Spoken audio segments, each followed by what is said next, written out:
Welcome to the second step in F1 GMAT's 10 Steps to Mastering M7 MBA Admissions series. I'm Atul Jose. In this series, I will break down 10 easy-to-follow steps that I've used to help clients get into M7 schools and the mistakes many clients confess they made while tackling the multiple work, life, and admissions priorities.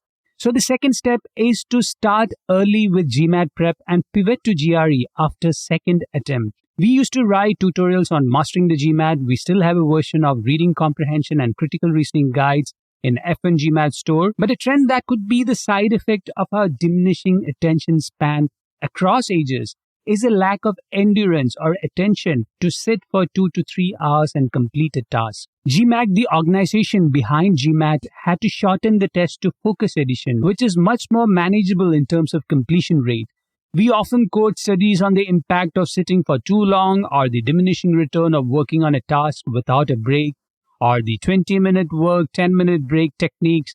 But the challenge is not the lack of endurance to complete a task. We are surrounded by digital trigger points like emails, tabs in your browser, messaging apps, and worse, news alerts that has truly diminished our ability to focus. Now, add to a lack of focus, you put in a test like the GMAT that is not a straightforward problem-solving test, and you're faced with a huge challenge to be at par with peers applying for M7 and T20 schools. And the challenge is not universal. I had summarized about the GMAT score by undergraduate degree a while back in one of my analysis from a GMAC report. Now, GMAC doesn't reveal such split up by undergraduate degrees. Then, the undergraduate degree that was consistently scoring at the top of the charts were physics, mathematics, and engineering majors, and the performers at the bottom of the tables were marketing and education undergraduates. Arts and history undergraduates were also known to underperform. The GRE test is much easier for those who couldn't improve their GMAT score by the second attempt. The improvement should be at least 20 to 30 points with each attempt. In our estimate, close to 30 to 40% of the tests sent to top schools are GRE scores.